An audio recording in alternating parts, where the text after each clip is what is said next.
नमस्कार, खबर बयार के यूट्यूब चैनल में आपका स्वागत है। टिंकू देवांगन के साथ मैं युवराज सिंह आज़ाद। इस वक्त हम निशांत जायसवाल के साथ बैठे हुए हैं बातचीत करने के लिए।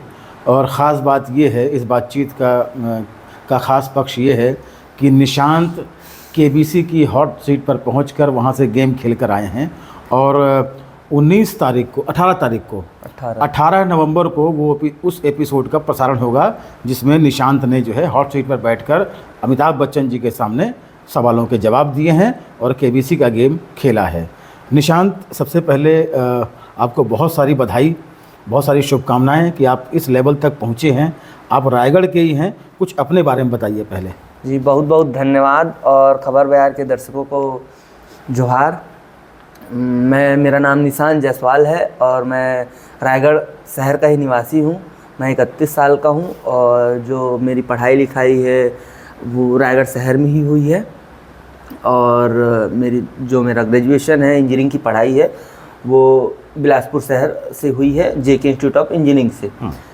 और वर्तमान में मैं छत्तीसगढ़ शासन के अंतर्गत रेशम विभाग में पिछले 6 सालों से धर्मजयगढ़ में कार्यरत हूँ। जी, ये बताएंगे, आप केबीसी की हॉट सीट पर जाकर और खेल कर आए हैं, तो बताइए कैसे आपको लगा कि केबीसी में जाना चाहिए और कितने दिनों का ये स्ट्रगल था जो आप सक्सेस मिली आपको? जी, जब अब ये शो सन 2000 से शुरू हुआ था और बचपन से ही माता पिता और हम भी जब खाना खाने के समय में जब ये शो स्टार्ट होता था तो पूरे परिवार सहित इस शो को हम देखते थे। और पापा भी कहा करते थे कि आप ट्राई कीजिए। पहले मम्मी को कहा करते थे। अब जब मैं बड़ा हुआ तो उस तरीके का एजुकेशन प्राप्त करने के बाद पापा ने कहा कि आप भी ट्राई कीजिए। तो मैं पिछले 7 सालों से मैं भी केबीसी में जाने का ट्राई कर रहा था और पिछले 3 सालों से मैं ग्राउंड ऑडिशन दे रहा हूँ। और खुशकिस्मती से इस साल मेरा जो चयन है वो फाइनल लेवल तक हुआ और मैं मुंबई गया और अमिताभ बच्चन सर के सामने केबीसी गेम को अच्छे तरीके से खेल के आया। जी, आपने एक बात कही ग्राउंड लेवल, तो ज़रा इसकी प्रोसेस बताइए और जो ग्राउंड लेवल है इसके बारे में बताइए। जी, तो इसका जो केबीसी का जो प्रोसेस है या प्रक्रिया जिसको कहते हैं, तो वो अप्रैल माह में शुरू होता है। अप्रैल माह में टीवी में सोनी चैनल पे 15 दिनों तक लगातार क्वेश्चन पूछे जाते। उसके ऑप्शन 15 दिन तक क्वेश्चन पूछे जाते हैं, उसके आपको उत्तर देना होता है। उस अपने नंबर से, चाहे व्हाट्सएप के थ्रू, चाहे आप ऐप के थ्रू, किसी भी माध्यम से आप उत्तर दे सकते हैं। उत्तर देने के बाद रैंडमाइजर के थ्रू आपका अगर नंबर पिक होता है, आपका नंबर अगले लेवल के लिए सिलेक्ट होता है, तो उनकी टीम आपको कॉल करती है। और कॉल करने पर आपको 2-3 सवाल पूछती है। तो अगर उन सवालों के आप सही उत्तर देते हैं तो आप अगले लेवल पे जाते हैं। अगले लेवल है ग्राउंड ऑडिशन। ग्राउंड ऑडिशन पे आपको मुंबई जाना होता है। ग्राउंड ऑडिशन में आपका जीके टेस्ट होता है और एक इंटरव्यू होता है। अगर आप ग्राउंड ऑडिशन, इंटरव्यू और जीके टेस्ट, पहले जीके टेस्ट में अगर अच्छा परफॉर्म करते हैं तो आपका इंटरव्यू होगा। इंटरव्यू और ग्राउंड ऑडिशन के दोनों चीज़ों को मिलाकर आप आ जाते हैं घर। और उन दोनों के पूरी प्रक्रिया को मिलाकर आपको अगले लेवल, यानी कि जो मैं गया था अभी मुंबई खेलने के लिए, उन 10 कंटेस्टेंट में 10 प्रतिभागियों के लिए आपका चयन होता है। उन 10 प्रतिभागियों में से आपको फास्टेस्ट फिंगर फर्स्ट खेलना होता है। उस फास्टेस्ट फिंगर फर्स्ट को खेलने के बाद अगर आपने उसका उत्तर सबसे तेज़ दिया तो आप हॉट सीट पर अमिताभ बच्चन सर के सामने बैठकर आप उस गेम को खेलते हैं। जी, चूँकि एक बड़ा नाम है अमिताभ बच्चन जी का, सदी के महानायक जी, और वो उस शो को होस्ट करते हैं जी। तो जब आप फास्टेस्ट फिंगर फर्स्ट खेल के जब आप हॉट सीट तक पहुँचे और जब अमिताभ बच्चन जी के सामने पहुँचे तो उस वक्त का ज़रा बताइए किस तरीके से आपके भीतर चीज़ें चल रही थी?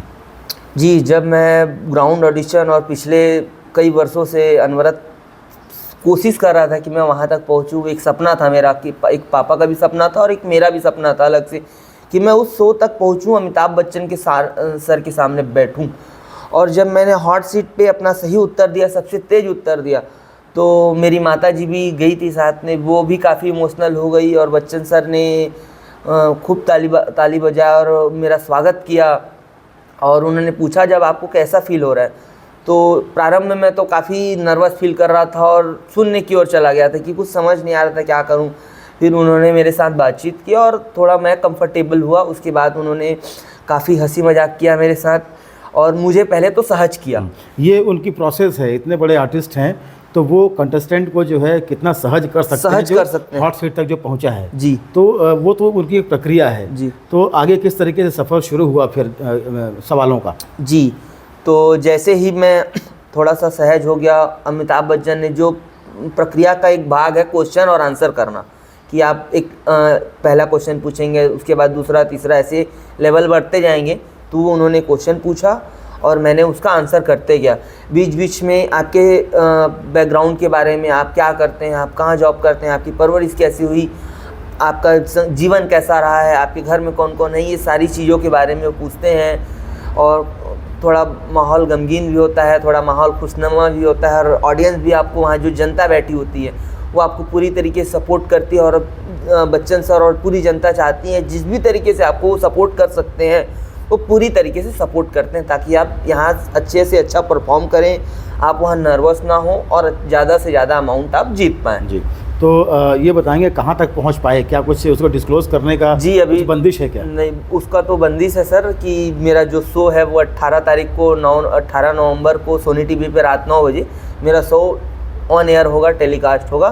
तो वहाँ पे देखिए, पूरे शहर को बहुत मज़ा आएगा, बहुत अच्छा लगेगा कि इस शहर से कोई युवक गया है, जो मैंने अपने आप में अपने कोई काबिलियत को दिखाने का कोशिश किया है, अच्छे से मैंने प्रयास किया है। बिल्कुल, आप वहाँ तक पहुँचे हैं तो वो काबिलियत आपकी सहज ही महसूस हो जाती है कि आप वहाँ तक पहुँचे हैं और फास्टेस्ट फिंगर फर्स्ट खेल के भी आप हॉट सीट तक पहुँचे हैं। और खैर आपसे वो अमाउंट नहीं पूछेंगे क्योंकि वहाँ से बंदिशें हैं। अच्छा, ये बताइए घर परिवार में वहाँ से आने के बाद किस तरीके का माहौल है? जी, स्टार्टिंग में तो वहाँ के जो नियम है कि आपको ज़्यादा डिस्क्लोज़ नहीं करना है, कि आपको लोगों को बताना नहीं है, क्योंकि उनकी भी कुछ कॉन्टैक्ट साइन किए होते हैं आप। लेकिन फिर भी घर के लोगों को तो पता चल ही जाएगा कि आपने वहाँ के इतना दूर गए थे, आप खेल के आए हैं, उनको पहले से पता था। तो घर वालों को काफ़ी ज़्यादा खुशी महसूस हुआ और घर वालों को भी लगा कि चलो घर से कोई तो गया जो जाके इस सफ़र तक पहुँचा, इस लेवल तक पहुँच के और अच्छे से परफॉर्म करके आया। घर वाले काफ़ी खुश थे और काफ़ी सभी बड़े लोगों का आशीर्वाद था कि मैं वहाँ तक पहुँच पाया। जी, वहाँ जाकर अमिताभ बच्चन सर के सामने जाकर तो बहुत बड़ी खुशी हुई। हम लोगों को इतना सोचे नहीं थे, फिर भी हम लोग वहाँ पहुँचे, हम लोगों को बहुत खुशी, वो खुशी शब्दों में बयान नहीं हो सकती, मतलब कहेंगे। निशांत सामने बैठ के खेला उनके, उसको किस रूप में देखते हैं, कितना अच्छा लगा आपको? बहुत अच्छा लगा उसको देखकर, बहुत गर्व महसूस हुआ अपने बेटे के ऊपर हम लोगों को। बहुत बहुत शुभकामनाएं एक बार फिर आपको, और 18 तारीख को आपका शो देखेंगे। धन्यवाद, बहुत धन्यवाद। तो ये थे निशांत जायसवाल जो एक केबीसी के बड़े लेवल तक पहुंच पाए और अपने प्रतिभा का हुनर वहां दिखा कर आए हैं। और 18 नवंबर को एक बार फिर हम बता दें, 18 नवंबर को रात 9 बजे इस एपिसोड का प्रसारण होगा, जिसमें निशांत जो है दिखाई देंगे सदी के महानायक अमिताभ बच्चन के सामने बैठे हुए उनके सवालों का जवाब देते हुए। बहरहाल इस वीडियो में बस इतना ही। खबर बयार के यूट्यूब चैनल को अधिक से अधिक सब्सक्राइब करें, हमारे कंटेंट लाइक करें, शेयर करें और हमें मदद करें। नमस्कार।